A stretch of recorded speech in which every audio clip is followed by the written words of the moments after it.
Assalamualaikum warahmatullahi wabarakatuh. Perkenalkan, nama saya Anissa. Saya pertama kali mu'alaf itu di Desember 2018. Perjalanan saya menjadi mu'alaf itu berawal dari keinginan saya melihat lingkungan sekitar saya rata-rata adalah muslim.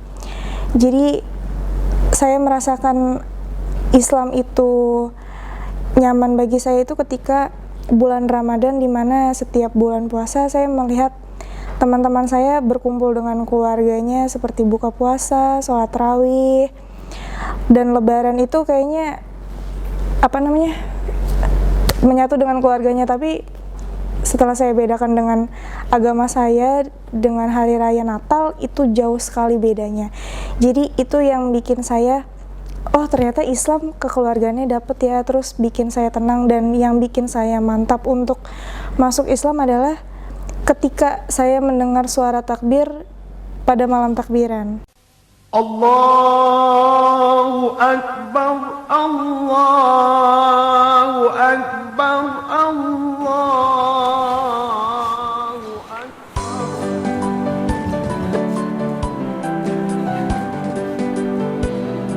Bismillahirrahmanirrahim.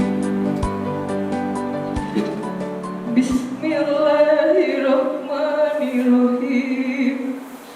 Ashhadu an la ilaha illallah wa ashhadu anna Muhammadan abduhu wa rasuluhu wa ashhadu anna Isa abduhu wa rasuluhu. Itu yang bikin saya mantap. Di saat saya mendengar suara takbir, itu saya ngerasa adem sekali gitu. Jadi itu yang membuat saya mantap. Dan kenapa saya bisa ada di titik baca syahadat di pesantren Anaba ini berawal dari teman saya. Pertama saya diajak untuk kajian dan di situ posisinya saya belum mu'alaf sama sekali.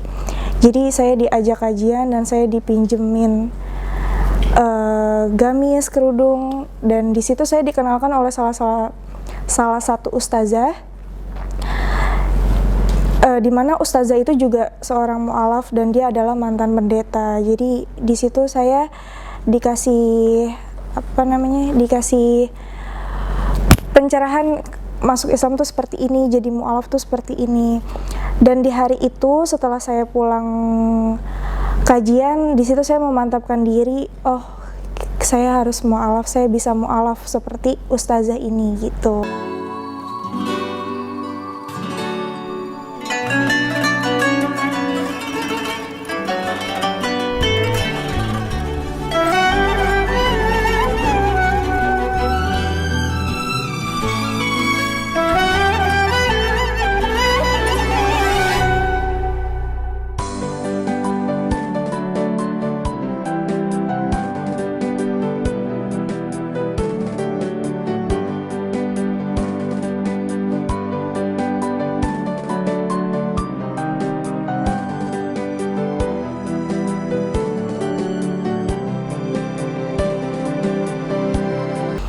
Jadi dari situ saya dikenalkan oleh ustazah yang mantan pendeta ini untuk ke pesantrennya Ustadz Nababan. Jadi dari situ saya dibawa ke sini langsung.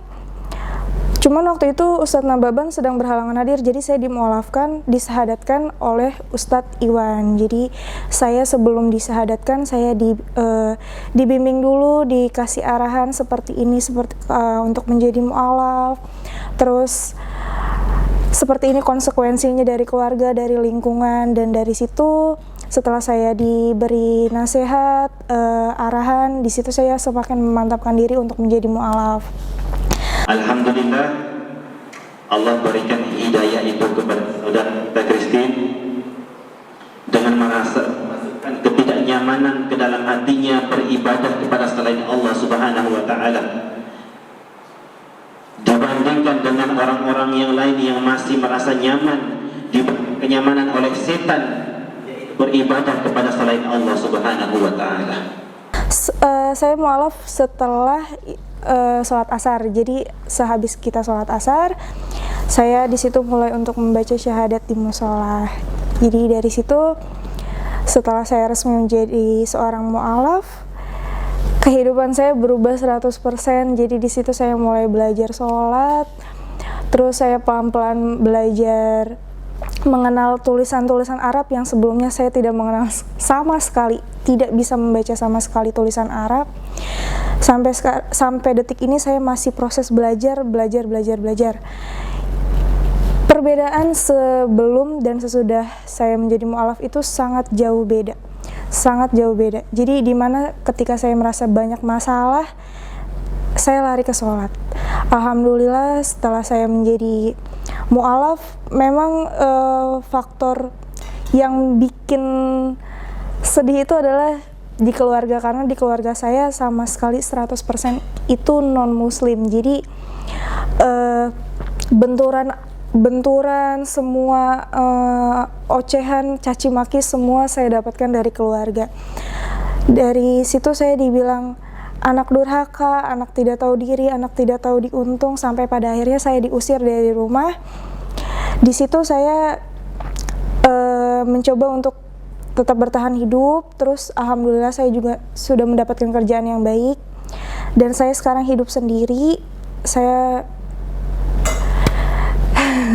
Saya hidup sendiri sebatang kara. Jadi tidak ada keluarga yang mau, sampai detik ini tidak ada keluarga yang mau menanyakan kabar saya, keberadaan saya itu tidak ada. Dan sampai saat ini ya cuman teman-teman saya saja yang support saya sampai pada detik ini.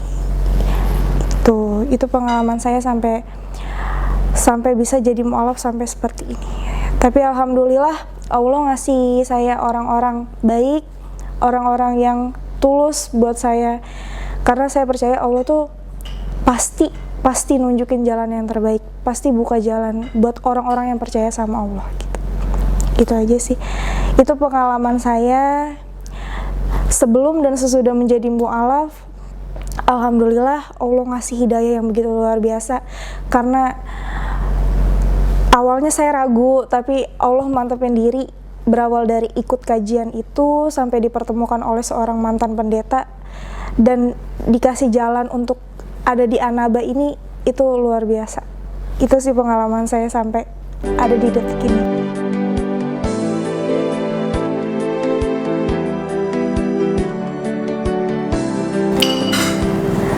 Kalau sampai pada detik ini sih anak mana ya Pak Ustadz yang tidak rindu sama orang tuanya, karena saya juga anak pertama, anak perempuan pertama di keluarga. Saya 2 bersaudara, yang satu adik saya laki-laki dan saya anak perempuan satu-satunya, dimana sebelum saya mualaf itu memang keluarga saya sangat memanjakan saya gitu.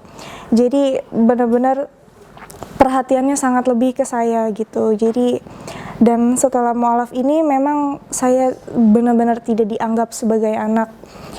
Saya dikeluarkan dari rumah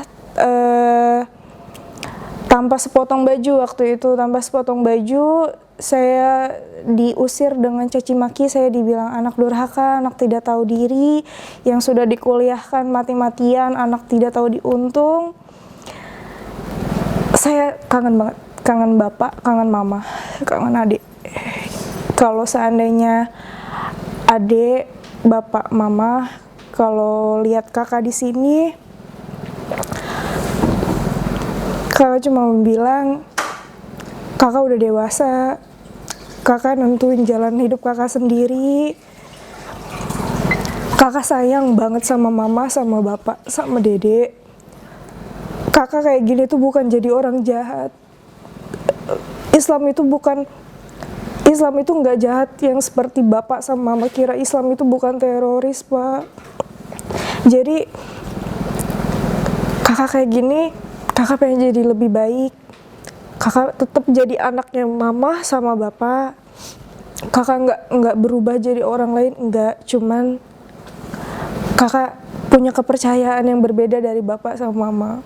Kakak selalu berdoa setiap sholat, bapak sama mama tuh sehat terus, panjang umur. Kakak pengen setiap kakak gajian tuh kakak pengen kasih mama sama bapak, tapi karena bapak sama mama ngebatasin hubungan ini, kakak bisa apa? Tapi insya Allah, Allah bukain pintu hati mama sama bapak biar bisa terima kakak lagi.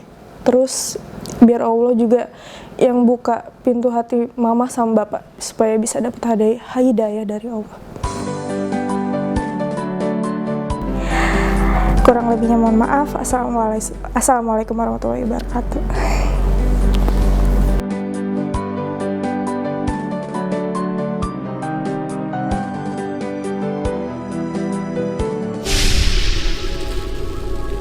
Ya